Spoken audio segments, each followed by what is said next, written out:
भ्यो नमः हरि ओम शुक्लांबरधरं विष्णुं शशिवर्णं चतुर्भुजं प्रसन्नवदनं ध्यायेत् सर्वविघ्नोपशान्तये अगजाननपद्मार्कं गजाननमहर्निशम् अनेकदन्तभक्तानाम् एकदन्तमुपास्महे रामाय रामभद्राय रामचन्द्राय वेदसे रघुनाथाय नाथाय सीताय पतये नमः जानकी रामपट्टाभिराम श्रीराम राम रत्नः ಶ್ರೀಮದ್ಮಹಾರಾಮಚಂದ್ರಸ್ವಾಮಿನೇ ನಮಃ. ಬ್ರಹ್ಮರ್ಷಿ ಆನಂದ ಸಿದ್ಧಿಪೀಠದಲ್ಲಿ ತಾವೆಲ್ಲರೂ ಇದ್ದೀರಿ. ಸಮಸ್ತ ವೀಕ್ಷಕ ಬಂಧುಗಳೇ, ಯುಗಾದಿ ಹಬ್ಬದ ಶುಭಾಶಯಗಳನ್ನು ತಮ್ಮೆಲ್ಲರಿಗೂ ತಿಳಿಸ್ತಾ, ಬ್ರಹ್ಮರ್ಷಿ ಆನಂದ ಸಿದ್ಧಿಪೀಠದಿಂದ ಇವತ್ತು ನಾನು ನಿಮ್ಮೊಂದಿಗೆ, ಯಾಕೆಂದರೆ ಇಂತಹ ಒಂದು ವಿಶೇಷವಾಗಿರತಕ್ಕಂಥ ಕಾರ್ಯಕ್ರಮ ಪ್ರತಿಯೊಬ್ಬರಿಗೂ ಸಂತಸ ಸಂಭ್ರಮ. ನಾಡಿನೆಲ್ಲೆಡೆ ಇವತ್ತಿನ ದಿವಸ ಯುಗಾದಿ ಹಬ್ಬವನ್ನು ಬಹಳ ಅರ್ಥಪೂರ್ಣವಾಗಿ ಆಚರಣೆ ಮಾಡ್ತಾರೆ. ಯುಗಾದಿ ಅಂದರೆ ಯುಗದ ಆದಿ ಅಂತ. ಯುಗದ ಆದಿ ಅಂದರೆ ಯುಗದ ಆದಿ ಪ್ರಾರಂಭದ ದಿನ, ಅಂದರೆ ಯುಗ ಪ್ರಾರಂಭವಾದಂಥ ದಿನ.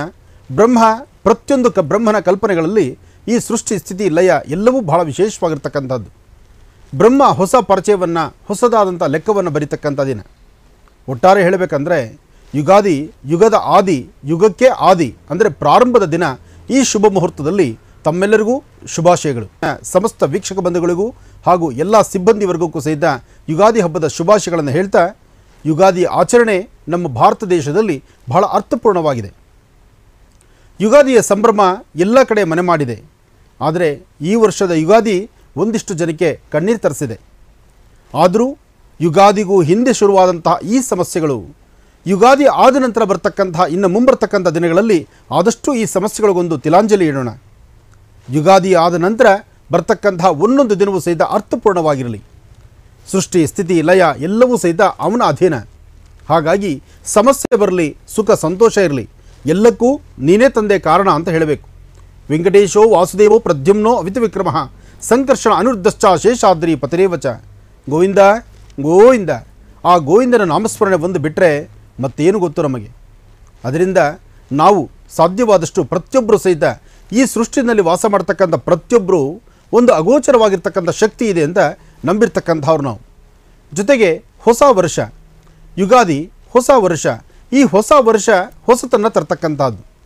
ಹೊಸತನ್ನು ತರುವಂತಹ ಈ ಶುಭ ಸಂದರ್ಭದಲ್ಲಿ ನಿಮ್ಮೆಲ್ಲರಿಗೂ ಸಹಿತ ಶ್ರೇಯಸ್ಸುಂಟಾಗಲಿ, ಪ್ರತಿಯೊಬ್ಬರಿಗೂ ಸಹಿತ ಯಶಸ್ಸಿರಲಿ. ಯಶಸ್ಸಿನ ಹಾದಿಯಲ್ಲಿ ನಾವು ನೀವೆಲ್ಲರೂ ಸಹಿತ ಕಳೆಯೋಣ. ಹೀಗೆ ಈ ವರ್ಷದ ಯುಗಾದಿ ಹಬ್ಬ ಒಂದಷ್ಟು ಜನಕ್ಕೆ ಸಂತಸ ಸಂಭ್ರಮ ಇದೆ, ಮತ್ತಷ್ಟು ಜನಕ್ಕೆ ಕಣ್ಣೀರು ಹಾಕಿಸ್ತಾ ಇದೆ. ಏನೇ ಆದರೂ ಪ್ರತಿಯೊಬ್ಬರು ಸಹಿತ ಸೃಷ್ಟಿಯಲ್ಲಿ ಅಧಿದೇವತೆಯಾದಂಥ ವನದುರ್ಗೆಯನ್ನು, ಮಹಾಲಕ್ಷ್ಮೀನಾರಾಯಣನ, ಲಕ್ಷ್ಮೀ ವೆಂಕಟೇಶ್ವರನ, ಸಾಂಬ ಸದಾಶಿವನ್ನ ಎಲ್ಲರೂ ಪ್ರಾರ್ಥನೆ ಮಾಡಬೇಕು. ಆ ಪ್ರಾರ್ಥನೆಯಿಂದ ಮಾತ್ರ ಸಾಧ್ಯ ಪ್ರತಿಯೊಬ್ಬರು ಸಹಿತ ಈ ಸೃಷ್ಟಿನಲ್ಲಿ ಸುಖ ಸಂತೋಷ ನೆಮ್ಮದಿಯಿಂದ ಇರ್ತಕ್ಕಂಥದ್ದು. ಈಗಾಗಲೇ ಬಿಸಿಲಿನ ಧಗೆ ಸಾಕಷ್ಟು ಇದೆ. ಈ ಬಿಸಿಲಿನ ಧಗೆ ಜಾಸ್ತಿ ಆದ್ದರಿಂದ ಈ ಪ್ರಕೃತಿ ಮಾತೆ ಸಹಿತ ಎಲ್ಲೋ ಒಂದು ಕಡೆ ಮುನಿದಿದ್ದಾಳೇನೋ, ಮುನಿಸು ತೋರಿಸ್ತಿದ್ದಾಳೇನೋ ಎಂಬಂಥ ರೀತಿ ಪ್ರತಿಯೊಬ್ಬರಿಗೂ ಸಹಿತ ಭಾಸವಾಗ್ತಾ ಇದೆ. ಆದರೂ ಈ ಸೃಷ್ಟಿ ಸ್ಥಿತಿ ಲಯ ಎಲ್ಲವೂ ಅವನ ಅಧೀನವೇ. ಹಾಗಾಗಿ ಪ್ರತಿಯೊಬ್ಬರು ಸಹಿತ ಪ್ರಾರ್ಥನೆ ಸಲ್ಲಿಸಬೇಕು. ಆ ಪ್ರಾರ್ಥನೆಯಿಂದ ಮಾತ್ರ ಸಾಧ್ಯ ಈ ವರ್ಷದ ವಿಶೇಷವಾಗಿರ್ತಕ್ಕಂಥ ಶುಭ ಸನ್ನಿವೇಶ. ಸಂವತ್ಸರದಲ್ಲಿ ಸಮಸ್ತರಿಗೂ ಸಕಲರಿಗೂ ಸಹಿತ ಸನ್ಮಂಗಳ ಉಂಟಾಗಬೇಕು. ಜೊತೆಗೆ ಭಗವಂತನ ಪ್ರಾರ್ಥನೆ ಬೇಕು. ಎಲ್ಲೆಲ್ಲೂ ಸಹಿತ ಅಲ್ಲೋಲ ಕಲ್ಲೋಲವಾಗ್ಬಿಟ್ಟಿದೆ. ಏನೇ ಆದರೂ ಭಗವಂತ ಕಣ್ ತೆಗೆದು ನೋಡಿದ್ರೆ ಯಾವುದೂ ಅಸಾಧ್ಯವಲ್ಲ. ಆದರೆ ನಂಬಬೇಕು. ಆ ನಂಬಿಕೆ ಇದೆಯಲ್ಲ, ಅದು ಬಹಳ ಮುಖ್ಯವಾಗಿರ್ತಕ್ಕಂಥದ್ದು.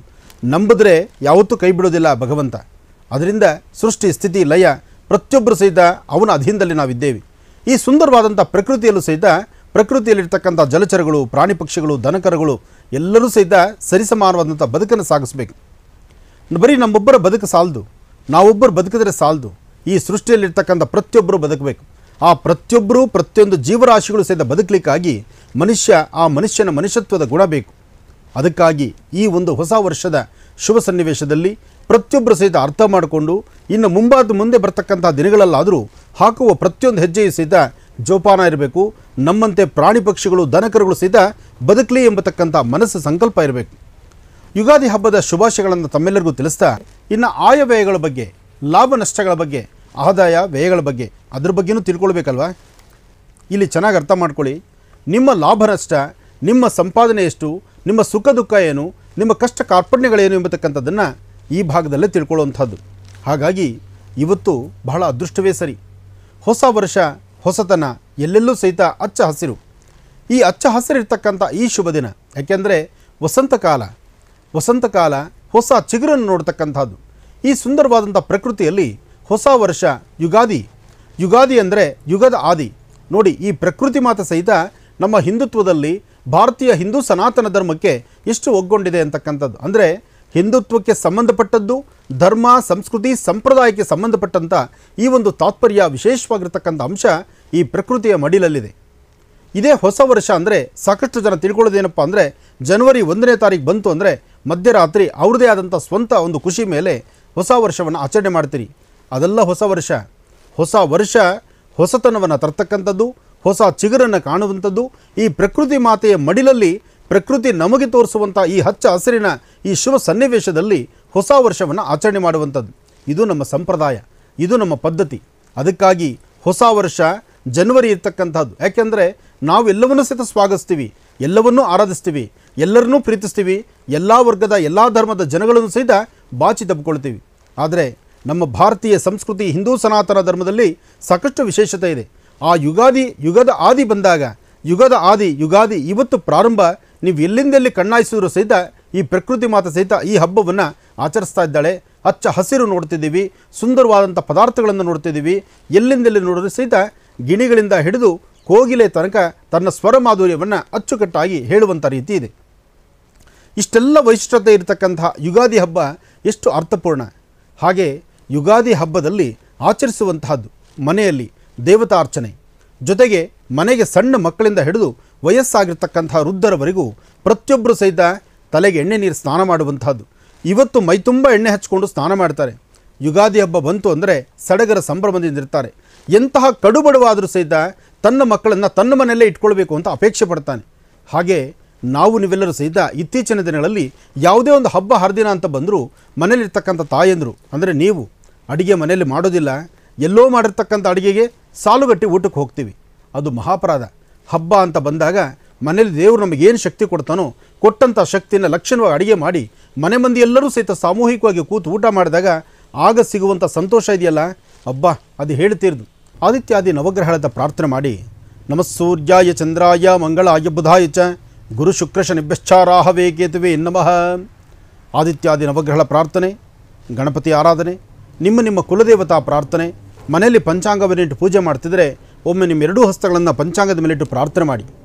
ಜಗದ ಪಿತರ ಮುಂದೆ ಪಾರ್ವತಿ ಪರಮೇಶ್ವರು, ತಂದೆ ತಾಯಿಗಿನ ದೊಡ್ಡವರು ಯಾರೂ ಅಲ್ಲ. ಭಾರತ ದೇಶಕ್ಕೆ ನಮಸ್ಕಾರ ಮಾಡಿ, ಅಂದರೆ ಈ ಭೂತಾಯಿನ ಮುಟ್ಟಿ ನಮಸ್ಕಾರ ಮಾಡಿ. ನಾವು ನಿಂತಂಥ ನೆಲ ಸುರಕ್ಷಿತವಾಗಿರಲಿ, ನೆಮ್ಮದಿಯುತವಾಗಿರಲಿ, ಸ್ವಚ್ಛಂದದ ಬದುಕಿರಲಿ. ಈ ಇರ್ತಕ್ಕಂಥ ಜಲಚರಗಳಿಂದ ಪ್ರಾಣಿ ಪಕ್ಷಿಗಳು, ದನಕರುಗಳು ಲೋಕ ಕಲ್ಯಾಣಾರ್ಥವಾಗಿ ಜೈ ಜವಾನ್ ಜೈ ಕಿಸಾನ್, ರೈತರು ನೆಮ್ಮದಿಯಾಗಿರಲಿ, ಹಾಗೂ ಜೊತೆಗೆ ಯೋಧರು ಚೆನ್ನಾಗಿರಲಿ ಅಂತ ನಾವು ಪ್ರಾರ್ಥನೆ ಮಾಡಿದ ರಾಶಿಫಲದ ಕಡೆ ಒಂದಷ್ಟು ಆಲಿಸೋಣ. ರಾಶಿಗಳಲ್ಲಿ ಮೊದಲನೇ ರಾಶಿ ಮೇಷರಾಶಿ. ಮೇಷಲಗ್ನದಲ್ಲಿ ಜನಿಸಿರ್ತಕ್ಕಂಥವರು ಒಂದಿಷ್ಟು ಲಾಭ ನಷ್ಟಗಳ ಮಧ್ಯದಲ್ಲಿದ್ದೀರಿ. ಲಾಭ ಎಂಬತಕ್ಕಂಥದ್ದು ಹೇಗೆ ಬರುತ್ತೋ ಹೇಗೆ ಹೋಗುತ್ತೋ ಗೊತ್ತಿಲ್ಲ, ಆದರೆ ಸಮಸ್ಯೆ ಮಾತ್ರ ಆಗಿಂದಾಗಲೇ ಹೊರತಾ ಇದ್ದೀರಿ. ಮೇಷಲಗ್ನದಲ್ಲಿರ್ತಕ್ಕಂಥವರು ವ್ಯವಹಾರಗಳನ್ನು ಮಾಡಬೇಕಾದ್ರೆ ಕೊಟ್ಟು ತೆಗೆದುಕೊಳ್ತಕ್ಕಂಥ ವ್ಯವಹಾರಗಳ ಬಗ್ಗೆ ಭಾಳ ಜೋಪಾನ, ವಸ್ತುಗಳ ಬಗ್ಗೆ ಭಾಳ ಜೋಪಾನ, ಭೂಮಿ ಬಗ್ಗೆ ಒಂದು ಚಿಂತನೆ ಇರಲಿ. ಧರಿಸುವಂಥ ವಸ್ತ್ರ, ದಾನ ಮಾಡುವಂಥ ವಸ್ತ್ರ, ಎರಡರ ಬಗ್ಗೆ ನಿಮ್ಮ ಚಿಂತನೆ ಇರಲಿ. ಇವತ್ತಿನ ದಿವಸ ನಿಮ್ಮ ಒಳ್ಳೆ ಮನಸ್ಸಿನಿಂದ ತಾವು ಗಣಪತಿಯನ್ನು ಪ್ರಾರ್ಥನೆ ಮಾಡಿ ಸುಂದರವಾದಂಥ ಸ್ವಚ್ಛಂದವಾದಂಥ ಪ್ರದೇಶದಲ್ಲಿ ಜಲಚರಕ್ಕಾಗಲಿ, ಪ್ರಾಣಿ ಪಕ್ಷಿಗಳಿಗಾಗಲಿ, ದನಕರುಗಳಿಗಾಗಲಿ ಒಂದಷ್ಟು ಆಹಾರ ಪದ್ಧತಿಗಳನ್ನು ಹಾಕೋದ್ರಿಂದ ಸಾಕಷ್ಟು ಲಾಭವನ್ನೇ ಕಾಣ್ತೀರಿ. ಈ ವರ್ಷ ಫಲದಲ್ಲಿ ಬಹಳಷ್ಟು ಎಚ್ಚರಿಕೆ ಬೇಕು.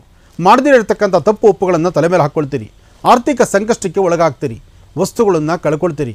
ಮನೆಯಲ್ಲಿ ನೆಮ್ಮದಿ ಕಾಣದಂಥ ರೀತಿಯಲ್ಲಿರ್ತೀರಿ. ಇರ್ತಕ್ಕಂಥ ಕೆಲಸಗಳಲ್ಲಿ ವ್ಯತ್ಯಾಸ ಕಾಣ್ತಿರುತ್ತೆ. ಕಾರಣ ಚಂದ್ರ ಇರ್ತಕ್ಕಂಥ ಆಸ್ಥಾನ, ಬುಧ ಇರ್ತಕ್ಕಂಥ ಆಸ್ಥಾನ, ಜೊತೆಗೆ ಶನಿಯ ದೃಷ್ಟಿಕೋನ ಅಷ್ಟು ಸಮಂಜಸವಾದಲ್ಲದರಿಂದ ಈ ರಾಶಿ ಫಲದಲ್ಲಿ ಹೀಗಿದೆ. ಆದರೂ ಮೊದಲನೇ 4 ತಿಂಗಳು ಮಾತ್ರ ಈ ಥರ ಇರ್ತಕ್ಕಂಥದ್ದು. 4 ತಿಂಗಳು ಕಳೆದ ಮೇಲೆ ಬೆಳಕಿನ ಹಬ್ಬ ಕಾಣ್ತೀರಿ, ಬೆಳಕಿನ ದಿನಗಳನ್ನು ಕಾಣ್ತೀರಿ, ಒಳ್ಳೆಯ ಸ್ವಚ್ಛಂದ ಬದುಕನ್ನು ನೋಡ್ತೀರಿ.